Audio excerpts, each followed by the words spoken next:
이에 베냐민 자손이 자기가 패한 것을 깨달았으니 이는 이스라엘 사람이 기브아에 매복한 군사를 믿고 잠깐 베냐민 사람 앞을 피하매 복병이 급히 나와 기브아로 돌격하고 나아가며 칼날로 온 성읍을 쳤음이더라. 처음에 이스라엘 사람과 복병 사이에 약속하기를 성읍에서 큰 연기가 치솟는 것으로 군호를 삼자 하고 이스라엘 사람은 싸우다가 물러가고 베냐민 사람은 이스라엘 사람 30명가량을 쳐 죽이기를 시작하며 이르기를 이들이 틀림없이 처음 싸움같이 우리에게 패한다 하다가 연기 구름이 기둥같이 성읍 가운데에서 치솟을 때 베냐민 사람이 뒤를 돌아보매 온 성읍에 연기가 하늘에 닿았고 이스라엘 사람은 돌아서는지라. 베냐민 사람들이 화가 자기들에게 미친 것을 보고 심히 놀라 이스라엘 사람 앞에서 몸을 돌려 광야 길로 행하였으나 군사가 급히 추격하며 각 성읍에서 나온 자를 그 가운데에서 진멸하니라. 그들이 베냐민 사람을 에워싸고 기브아 앞 동쪽까지 추격하며 그 쉬는 곳에서 짓밟음에 베냐민 중에서 엎드러진 자가 18,000명이니 다 용사더라. 그들이 몸을 돌려 광야로 도망하였으나 림몬 바위에 이르는 큰 길에서 이스라엘이 또 5,000명을 이삭 줍듯 하고 또 급히 그 뒤를 따라 기돔에 이르러 또 2,000명을 죽였으니 이날에 베냐민 사람으로서 칼을 빼는 자가 엎드러진 것이 모두 25,000명이니 다 용사였더라.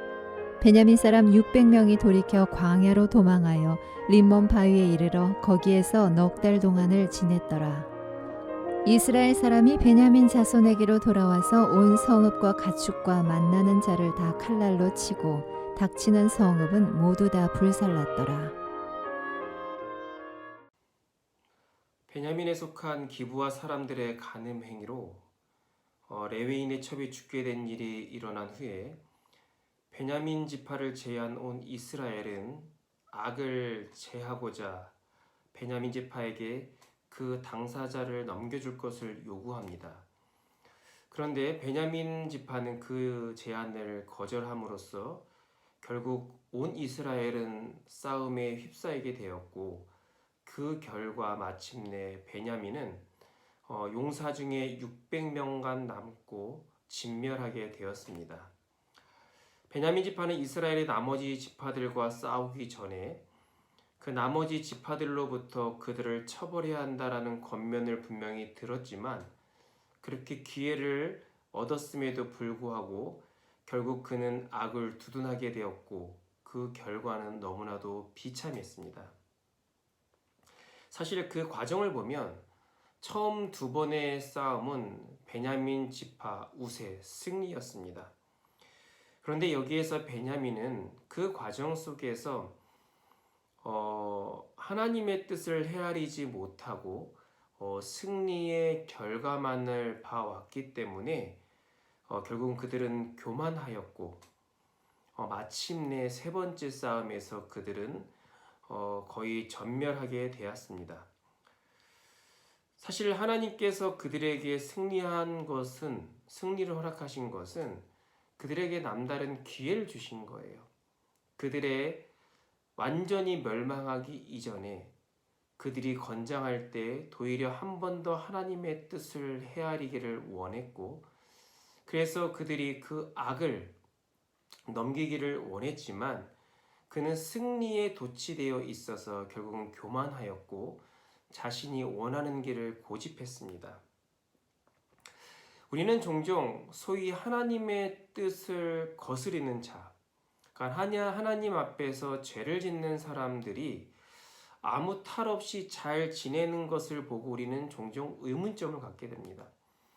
하나님께서는 왜 저들을 벌하지 않으실까? 오히려 왜 저들이 저렇게 아무 탈 없이 잘 살고 있는 것일까? 왜 저들을 그냥 내버려 두는 것일까?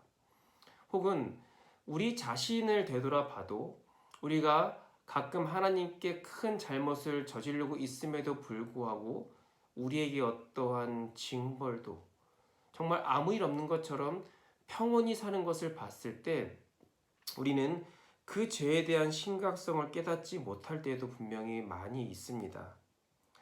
그런데 우리는 여기에서 하나님의 그 뜻을 분명히 헤아릴 줄 알아야 됩니다. 우리의 죄에 대해서 하나님께서 모르시는 것도 아니고 마치 내가 사랑하니까 없었던 일을 해주시는 것도 아니라 그 순간마다 우리에게 기회를 주시고 있다라는 겁니다. 물론 그 기회는 다양한 방법으로 우리에게 주십니다. 다른 사람을 통해서 우리에게 경고할 수도 있는 것이고, 혹은 우리가 감당할 수 있을 정도의 그런 괴로움과 아픔을 주실 수도 있는 것이고, 혹은 정말 아무 일 없이 지나갈 수도 있지만, 분명한 것은 하나님께서는 우리를 분명히 죄에 대해서 알고 계시다라는 거예요. 하나님께서는 우리를 향한 마음, 그 누구를 가리지 않고 동일하십니다. 누구를 막론하고 모두가 죄를 깨닫고 회개하고 돌아오기만 한다면 다 용서하신다라는 거예요. 모두가 주를 바라보기를 원한다라는 거죠. 그래서 우리가 죄를 지을 때마다 바로 징벌하는 것이 아니라 다양한 경고와 기회로 우리가 돌아오기를 원하신다라는 겁니다. 대표적인 것이 바로 요나 선지자가 활동했던 니느웨 사람들이었습니다. 아수르의 수도였던 그 니느웨 사람들이 어떠했습니까? 온갖 잔인한 행실을 일삼아 왔고 또 이스라엘 백성들을 얼마나 많이 괴롭혔습니까? 그러니까 요나 입장에서도 그들만 생각하면 치가 떨리고 화가 나는 거예요. 하루빨리 그들을 하나님께서 멸망하기를 원하셨겠죠. 그런데 요나 선지자를 불러놓고 어떻습니까? 그 니느웨 사람들에게 가서 빨리 그들의 죄를 알게 해라. 회개해라. 그러면 내가 용서하겠다. 그 메시지를 전하라고 했습니다. 그게 바로 하나님의 마음입니다. 지금의 네가 큰 죄를 저질렀다 한다 할지라도 깨닫고 돌아오기만 하면 내가 용서하겠다. 단순히 이스라엘 백성들에게 국한되어 있는 것이 아니지요. 그런데 요나는 어떻습니까? 그런 하나님의 마음을 이해하지 못했습니다. 왜 저들을 용서할까? 왜 저들에게 기회를 주시는 것일까? 잘못했으니까 잘못에 대한 분명한 벌을 받기를 원하는 것. 요나의 마음과 동시에 우리의 마음이 아닌가 생각이 듭니다. 그런데 한번 생각해 보십시오. 여러분들은 얼마나 하나님 앞에 떳떳하십니까? 과연 우리는 하나님이 원하시는 길을 거스르지 않고 올바른 길로 잘 향해 가고 있습니까? 아무도 없습니다. 하물며 이스라엘 사람들이 여전히 그 존경하는 다윗 왕마저도 자신의 부하를, 충성스러운 그 부하를 죽게 만들었고 또 그의 아내를 강탈했습니다. 또 빼앗았습니다. 과연 그가 왕의 자격이 있을까요? 그런데 하나님께서는 어떻습니까? 나단 선지자를 통해서 기회를 주셨어요. 경고를 했습니다. 그런데 다윗은 그 경고를 무시하지 않았습니다.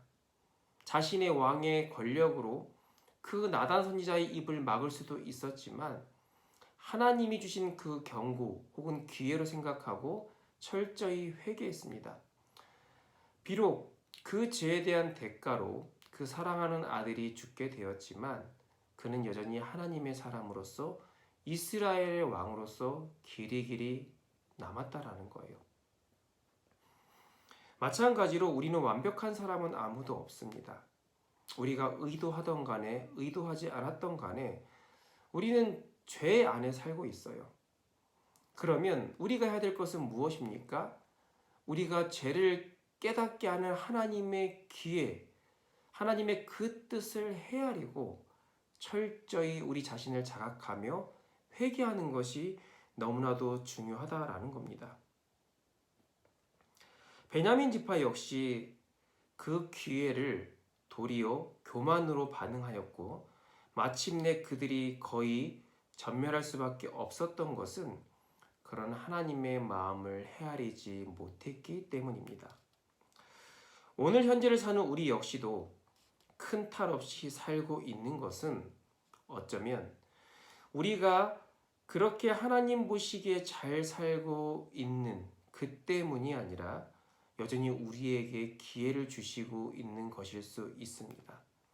그래서 우리는 교만하는 것도 아니고 또 제 심각성을 깨닫지 못하는 것도 아니고 우리 스스로를 늘 되돌아보면서 내가 과연 하나님 앞에 얼마나 올바른 길을 걷고 있는가, 그러나 그렇지 못하는 부분이 깨닫게 된다면 우리는 지금 이 순간에도 늘 회개하고 또 겸손함으로 하나님께 나아감을 통하여 하나님의 자녀로서 관계를 회복하며 살아갈 수 있는 우리 모두가 되기를 간절히 소원합니다.